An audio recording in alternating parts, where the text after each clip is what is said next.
Hello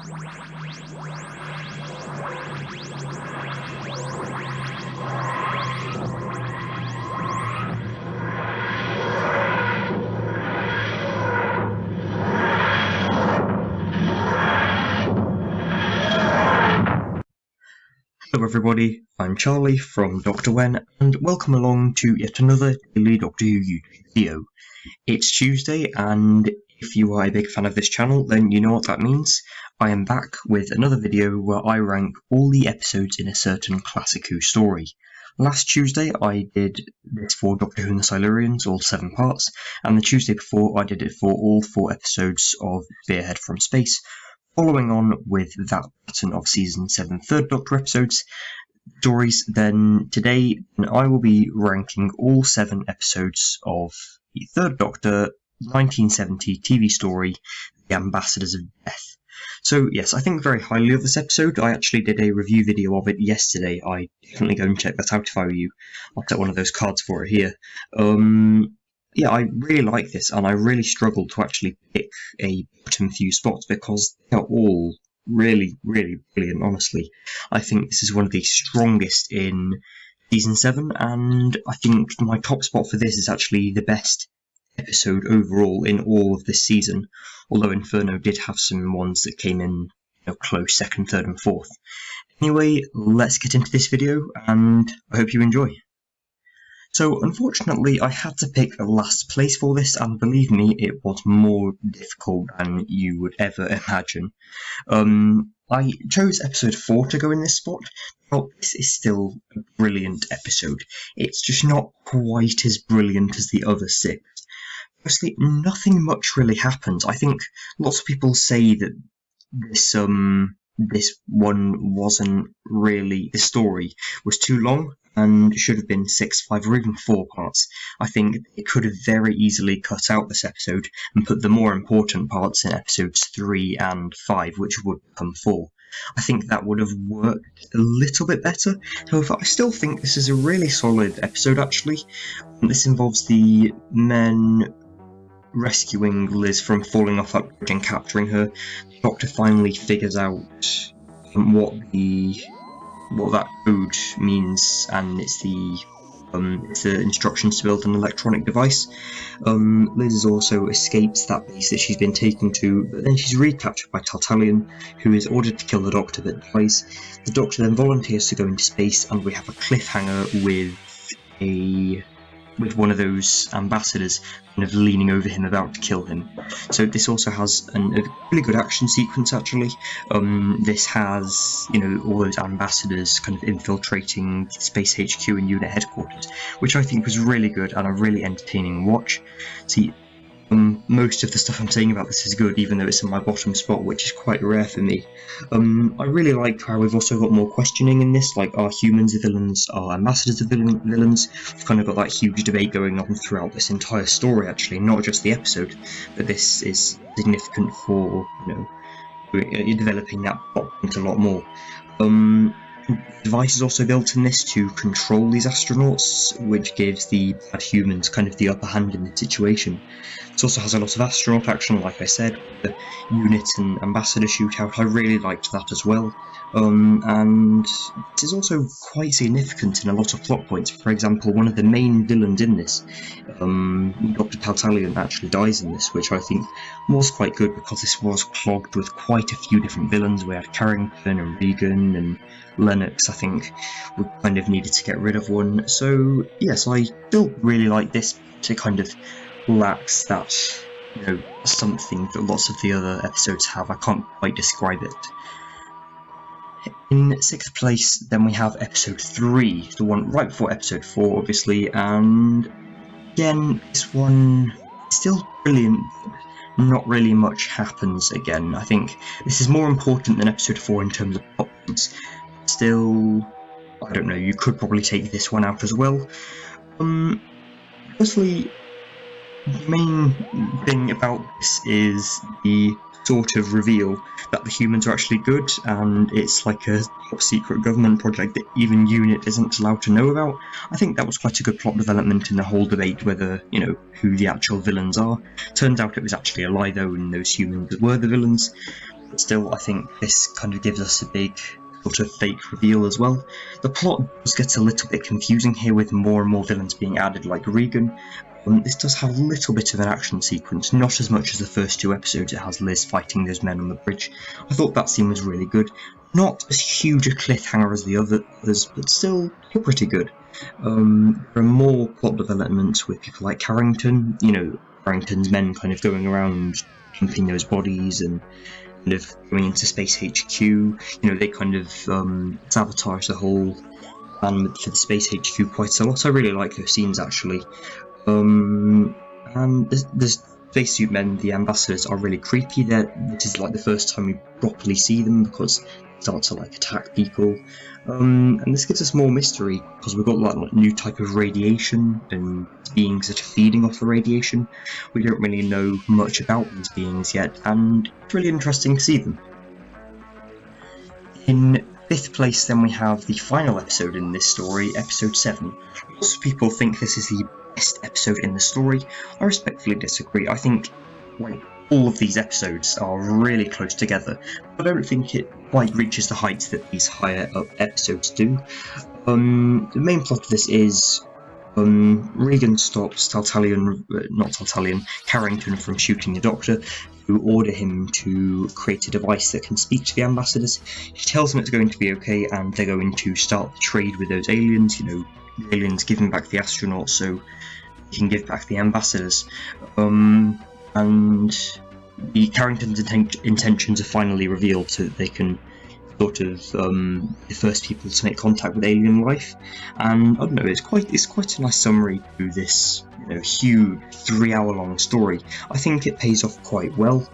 And the ending is a little bit odd. The Doctor just kind of walks out. I think there should have been another 5 or so minutes on the end of that, just kind of wrap things up at the very end, explaining what happened and the astronauts are safe again. The Doctor just kind of walked out of that building and that was it. I'm guessing everything was okay though. There was another unit versus ambassador shootout, which I really liked as well. It's just an awesome conclusion, to be honest. I just really like all of this.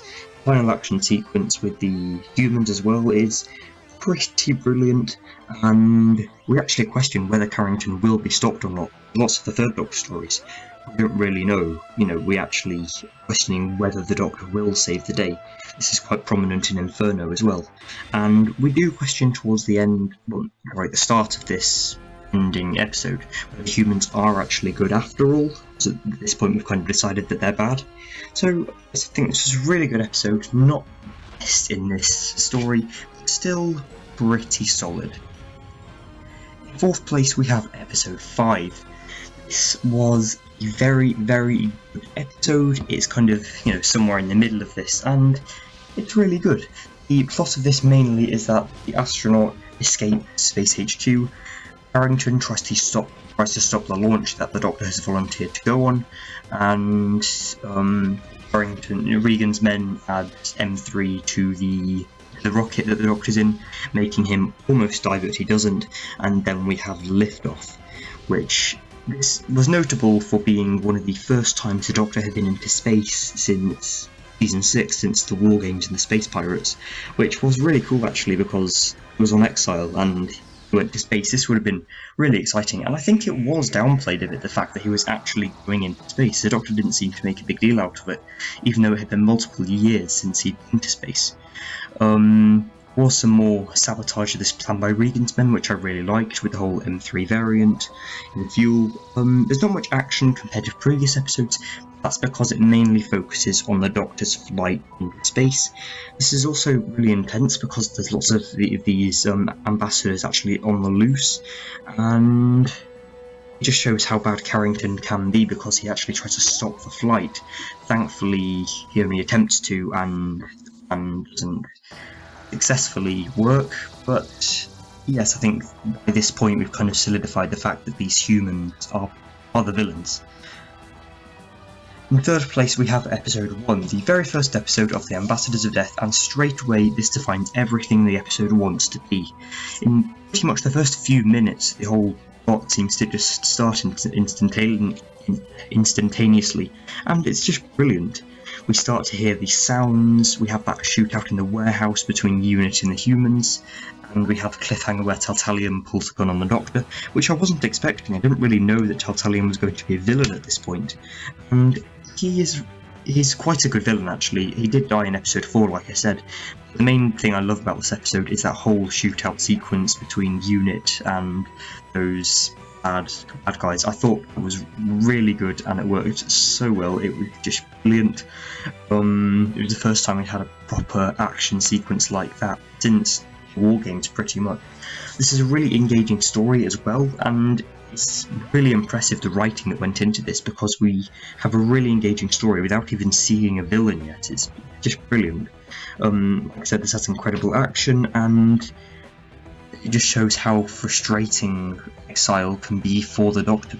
He's not seen this godlike figure. He's just seen as a bit of a crazy human, which I thought was really interesting actually, especially when they wouldn't give him a computer. I really like all of that.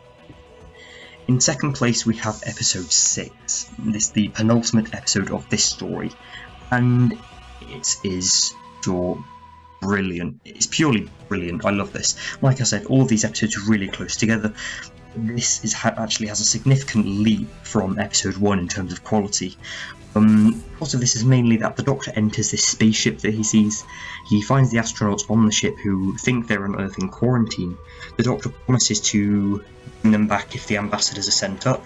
Professor Lennox dies in a cell in Space HQ, or Unit Headquarters, I can't quite remember. The Doctor lands back on Earth and he is infected with toxic gas. He's also kidnapped.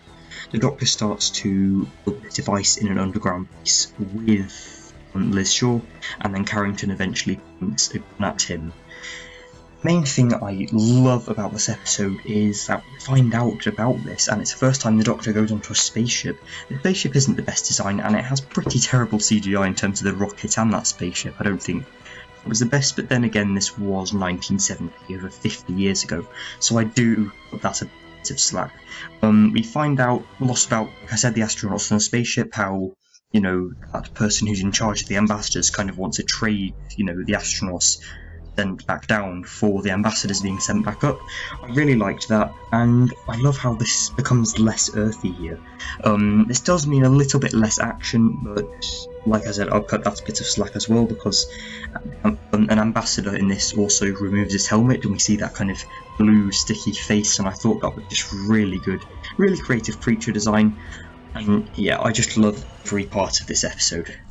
There is one that is a little bit better. In first place we have episode 2. This is still really early days for this episode, but it is a masterpiece of an episode.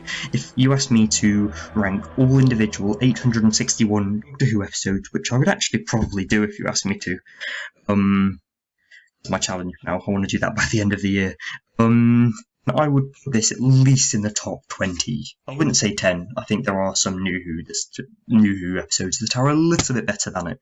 But this, like I said, is still a masterpiece. We have a great action scene again with that crazy. We have helicopters, we have these bombs, people falling off motorbikes.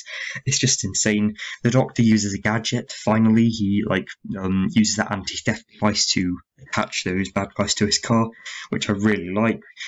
This kind of also solidified him for me as my favourite classic Who Doctor. He also comes close to cracking the code of that sound. Liz is really good in this. She does lots of science stuff. That's what I call it when Liz Shaw does science stuff. But yeah, she's actually a really good companion, and I think she's really underrated. She definitely deserved one more series than this, or at least a proper send-off. We also have loads more mystery, like who is actually leading all this, what is going on, are humans the villains, you know, what is going on. There's just so much mystery behind it. I love every second of these 25 minutes are a masterpiece.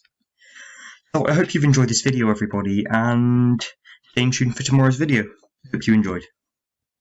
Next time. So tomorrow then I will be continuing my series of ranking all episodes in a certain series with ranking series 9 episodes. Stay tuned for that, and I will see you then.